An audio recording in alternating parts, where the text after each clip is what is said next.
just the fact we're actually sat here is a minor know. miracle to some extent, isn't it? Eh? It really is. It is mad to think a year ago today. Like, I was like, well, what's going to happen? Yeah, Where am I going to be? Yeah. And that's the unknown, isn't it? That's the worst bit, I assume. Yeah. Yeah. Like, they tell you that you're only going to be there no more than 28 days, and then you're in there for ages and ages. And you're like, yeah. How long was it? Nearly 5 months. So we're talking about Yarwood Detention Centre, yeah, which I imagine a lot of people don't really know about. They don't know these sort of places exist. Yeah. Most people there, and you see these pictures of high fences and barbed wire and all that sort of thing. It must have been terrifying. It really is, because you're like, you know that you can't leave, and then you look out and you see that really high fence with the barbed wire on the top and think, what did I do? What did I do wrong? It's just, it's really bizarre. And then you've got officers with their like keys, and you can't really go anywhere, or you can't get out after 9 for some fresh air. Are you pretty much confined to your rooms, or was there places you Well, could go, you can kind of get around the centre, but it's all pretty much all indoors. They do have when I was there, they had smoking areas or a garden, if you like. In fact, there was a garden scheme just started shortly before I left to try and get detainees to get out and do a little bit of gardening. Just like, they had good intentions, but really nobody wanted to be there. And so hard to make the best of it. I mean, even I'd considered doing it just because I was like, I might be here for too long, so we'll learn about hyacinths and all this. So how many people are in this? In Yarwood particularly? Gosh, I think maybe anywhere between 300 to maybe 5, I'd say. Wow. And the length of stay there, do you know? No, I did though find out a few days ago that a girl I knew was there for over a year, nearly 2 years, and the Home Office had left her in there because she was finishing her prison sentence, which is a whole other issue in itself, that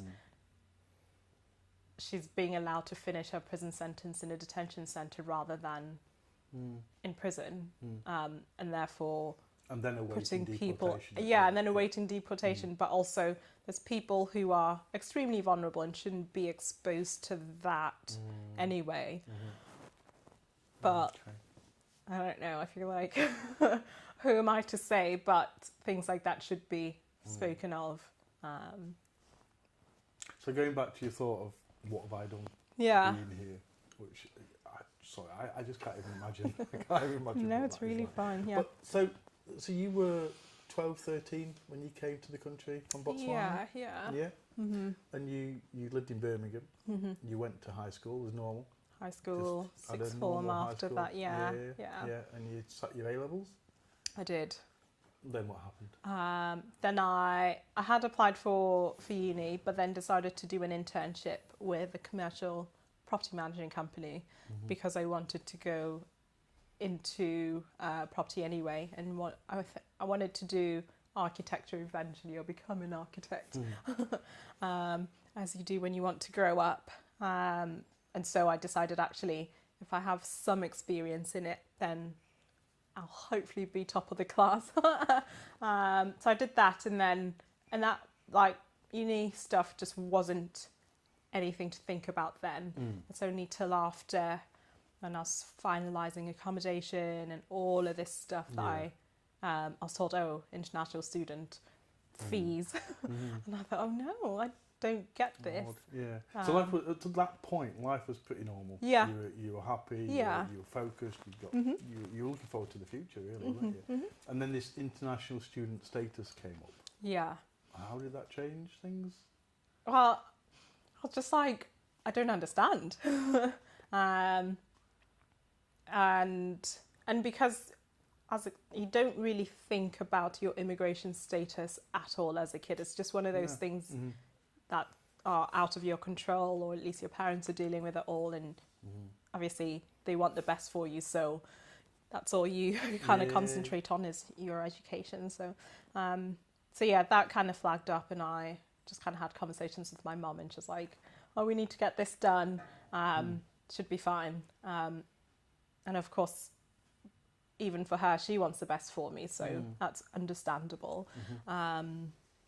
And not knowing how the immigration process is or how long it'll take, we both just went in just thinking, oh yeah, it'll be fine. Yeah, end of September, October, I'll be starting. But yeah. So you were going to university at that point still, and you were looking forward to that. Yeah, had all my freshers leaflets in and all this stuff, so fully buzzing. But so, can you remember the actual point where suddenly you thought, actually, this is not that easy? What's happening now? Yeah, I think. Oh gosh, I don't really know. I think it's maybe when we were perhaps getting back, because we did go all the way to London to make all of these applications and try and get like everything sorted. That they just kind of raised the issue, and they were like, well, no, you can't really do this, or this application is going to take a little longer than you probably think. And then we were then told, actually, you can't actually carry on. And it was like, oh, okay, can't carry on for a week. But then everything just kind of went by really, really quickly. And I found myself coming back with my mum and being brought to Stoke-on-Trent, living in this accommodation that I've is so far from what I knew, and this place is so far away from Birmingham and all my friends. So what was the process that you were just taken out of your home in Birmingham? No, it was from I think Croydon. Right. Yeah. And they just kind of brought us back to Birmingham I genuinely can't even remember that far back. Yeah. And then we just kind of grabbed a few stuff and were told, right, we're taking you to this place. Yeah. And you ended up in Stoke at that time. Yeah. And how old was you then? I think 19, I think. Okay. Yeah. And life was suddenly very, very different. Yeah. It was just all a massive blur, but very unreal as well. Just couldn't understand anything really. And how was your daily life then? What was you obviously couldn't move forward with anything. You were going to university, that had all stopped. Yeah. Is it just a waiting game? Is it just not? It literally is. Yeah. So the process really is that we then got a solicitor who would help to speed things up and make things kind of better, if you like. So it's us corresponding with our solicitor, who's corresponding with the Home Office, and then just waiting to hear who says what, when, and what we needed to do next, what paperwork they needed, that kind of stuff, and giving them all our passports and all this stuff. But and then you literally just wait. It's just yeah. And so the first year goes by. Yeah. And you're still waiting. Yeah. And then the second year goes by. Yes. And you're still waiting. It's a long time, isn't it? It is. Your life's just on hold, and for me that, to some extent, for me that's the worst part of your story. I would think it just goes on, and then it gets worse. Yeah, I think the waiting was the worst bit, because I initially thought, actually, this is only going to be for so long. I'm just going to email the university, or I'm just going to defer my offer for this year, because if I defer it, then I know for sure I'll be going next year. I know if I defer it next year, then I think after a while I just thought, actually, this isn't going to happen just yet. Just kind of let that bit go for now, and then maybe I'll have a conversation of sort and be like, this is what happened. So yeah, it was just kind of waiting and then actually thinking, well, I don't know how long this is going to be. I need to find stuff to do. Yeah. So what did you do? So I was part of a youth group at a church, Swanbank, and then started doing lots of like after school kids clubs. And because I had so much spare time, I did like the youth club and lots of crafty things with kids. And yeah, that kind of kept me busy for a while. And then I applied for an art and design course at Newcastle College, and also was volunteering at one of the local charities, Shelter. Yeah. And that helped? It did help. It just helped to keep busy rather than sitting there and thinking about the situation, which is very easy to do. Yeah, so that did kind of keep me occupied.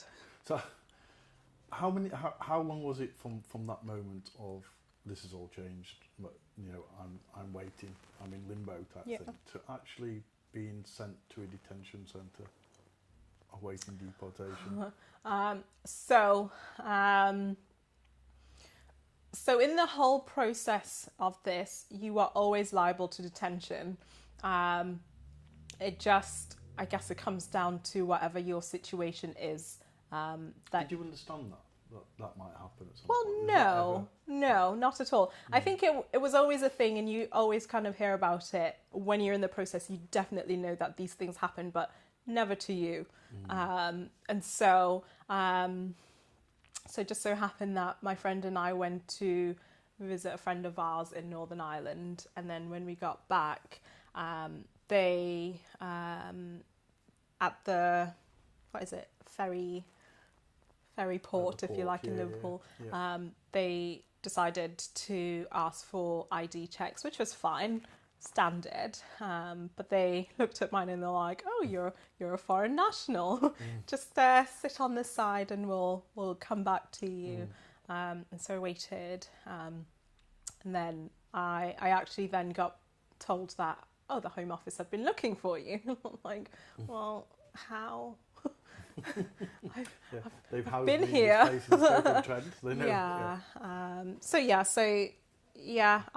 While waiting for the Home Office to get to me, I was held in a holding cell at the police station. Where was this? Liverpool? Yes, this is in Liverpool. And then a couple of days later, I was taken to the detention centre, which was the start of the fun. But yeah. And how long were you in there? That first time round was about a month-ish, not very long compared to the second time round. And that was, it just happened. So how did you end up in detention the second time from there? I mean, I don't understand the thinking so of my the mum Home and I Office. had made a new application separately, because when you reach 18, the Home Office see you as an adult and your own person. Right. So we did that, and that was fine, but we kind of did it also as a family, individually, but as a family unit. And that was okay. We sent everything off to the Home Office, and we're just waiting for a response from them. And in that time, you also have to go to a reporting centre just to let them know that you're still around, you've not done anything wrong. So when both my mum and I went, she actually went 20 minutes before I did, and I was going to meet her there. When I got there was a man just kind of came through the double doors and was like, "Are you Opelo?" I was like, yes, I am. And he said, "Yep, I'm from Home Office, blah, blah. This is your paperwork. Your application that you've recently put in has been refused." And I was like, "Okay, that's fine. I can do something about this." But then he said, "Well, because of this, you will be taken to into a holding cell and then be taken to detention." And it's at that point I was like, "Oh no, where's my mum?" And I must have said it aloud because he was like, "Oh, do you mean Florence? She's in the holding cell already." So my heart just sank then. Because, well, yeah. And it was quite hard actually. So I went in, well, I got escorted through, and I just kind of saw my mum in this holding cell just in bits. And so we rang our solicitor to see like what happens next, and he was quite shocked actually that the Home Office had done that, and he'd said actually it is technically what he said is it's an illegal thing that they've done in serving you a refusal letter without having done that prior and given you time to have that with your solicitor and see what to do next. Rather, they've just kind of done that really slyly. And he said, you know, I'm going to be able, I'll try my very best to get you out, which was fine. But as it is, we were in there a lot longer than expected. So that time round, our application got refused, and then we got taken to detention later that evening. You didn't sit quietly. No. You started some sort of campaign. Oh gosh, yes. yeah, we did. Yes.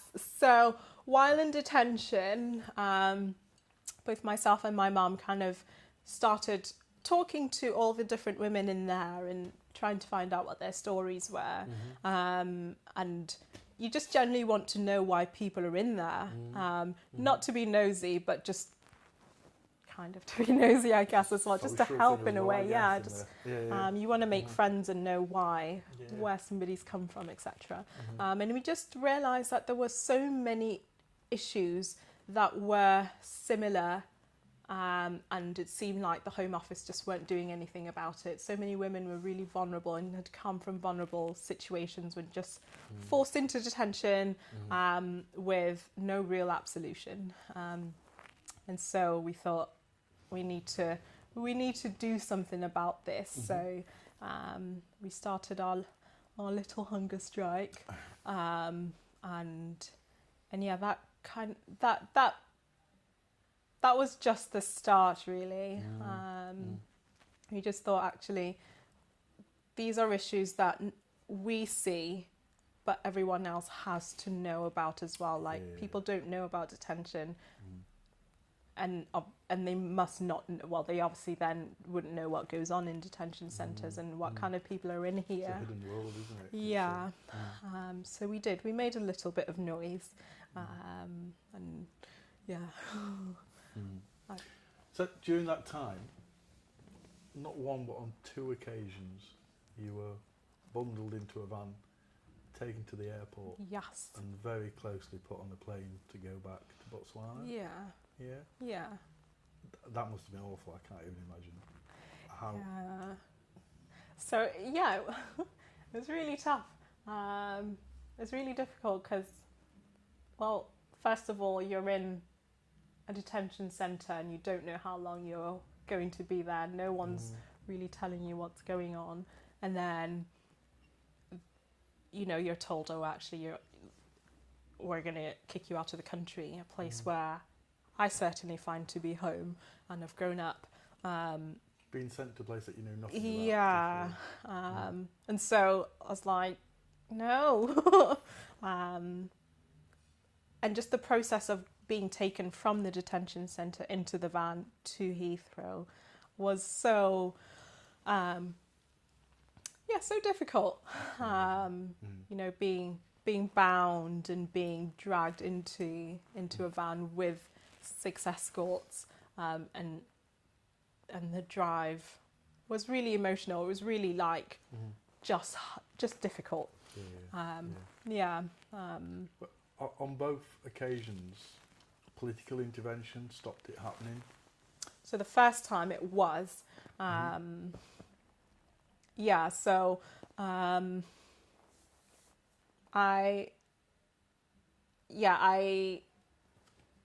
that first time we'd spoken to our solicitor and said, this is what's going on. they're taking us to Heathrow. What do we do? And he was completely useless at that point. And so I thought, oh, actually, let me call my friends and just let them know what's going on, because if my solicitor doesn't know what to do, my hands are, and so I got in touch with one of my friends who managed to get through to Ruth Smith, my MP, and she did everything in her power. I don't know what she did, but she did everything she could to halt the deportation, and yeah, that was amazing. I have no idea what happened or how it all kind of took place, but we were kind of outside, in fact, about to board the plane when we got the news, actually, you don't need to get on. And it was just that relief that, oh, gosh, thank God. Yeah, and then the second time our solicitor actually managed to stop that deportation. And equally, that was really, really quite good. And yeah. Can't imagine how that would have been, to be honest. Yeah. So at what point did, in a similar way, I assume from the beginning, where everything went completely wrong, all of a sudden it wasn't what you thought, there was uncertainty, etc. At what point did things become certain again? Did you remember that?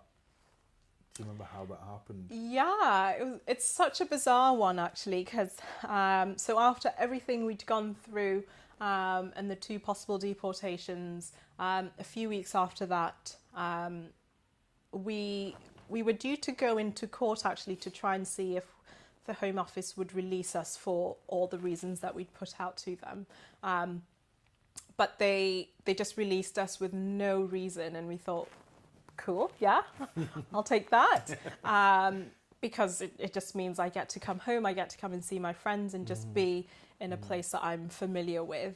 And that was great. But that still meant we had to go to the reporting centre and just let them know that, yep, we're still here.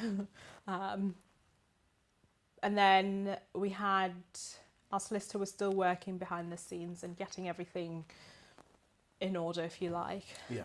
So that took a few months, but then it was in October, November even, we had a letter from the Home Office saying, you know, we're due in court start of November time. In fact, I think it was due mid-November. And so we were just preparing ourselves to go to court and fight our case even more than we have done before. And I got a phone call from my solicitor saying, oh, I've got word from the Home Office, you don't need to go to court anymore. The Home Office have allowed you to stay. I was like, what? What does this mean? Like, yeah, you don't need to go to court. Literally, it's over. And so that's amazing. Just kind of broke down. Just remind us, yeah, I can imagine. Just remind us how many years that was, though. Yeah, so this process started in 2010, and I got the news late 2018. Wow. So a lovely. That's a whole 8 years of your Yeah, life yeah. on hold, and some terrible experiences in that time as well. Yeah. To boot. Yeah. It's just mad. Crazy. So, how are things now for you?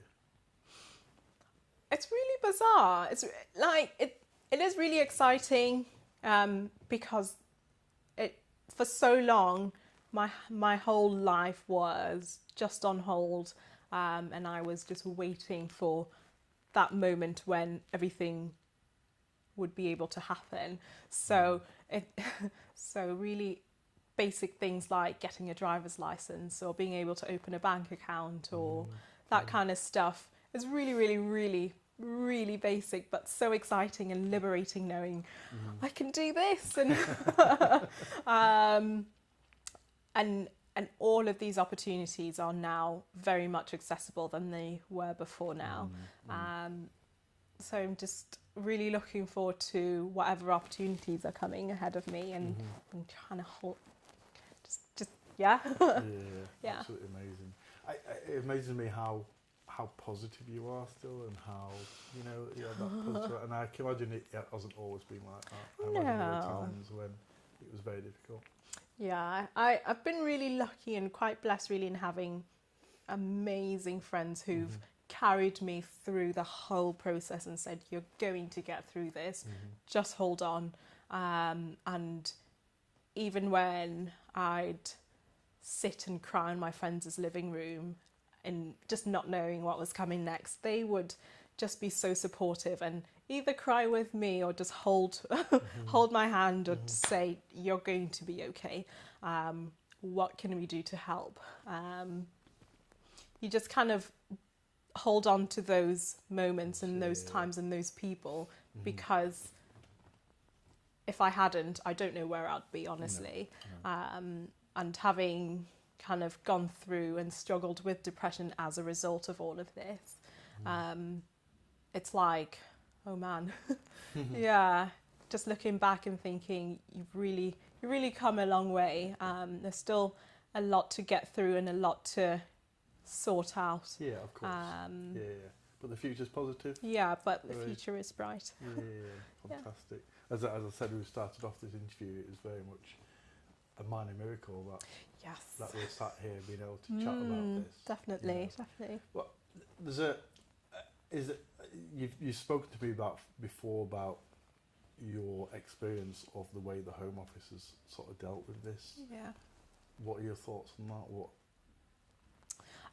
So right now, what I really want, through what I've been and my experiences with the Home Office, really, is to try and get them to stop how they deal with individual cases, because as it is, they kind of have a blanket statement and a blanket way of dealing with everyone's case as, oh, here you go, this is what we think to that, rather than, oh, you're Pete, this is your situation, this is how we've decided to deal with it. And you can compare so many people's responses from the Home Office and it's all just the same. My understanding of the organisation as it is that everyone's case is dealt with individually and with some level of compassion, which I've not seen at all. So I really would like for them to kind of change how they deal with everything, how they, I don't know, I don't really know. It just be more personal, really. Dealing with people, yeah, not just numbers and yeah, that's it. Yeah. I feel like if maybe while I was going through that whole process, if somebody from the Home Office sat down with me and had a conversation with me, their decision would be completely different to having had a folder in front of them wherever in their office, far away. And it would be lovely if they, I know it's near impossible to sit down with every single person, but if the cases are dealt with on a more personal, of seeing people as people. And that's it. Yeah, absolutely. I wish you all the best with however you can influence that, And well, just huge thanks for popping in and chatting. It's been lovely. And can I say how great it is that we can actually do that? Yes. Thanks, Opie. Thank you so much.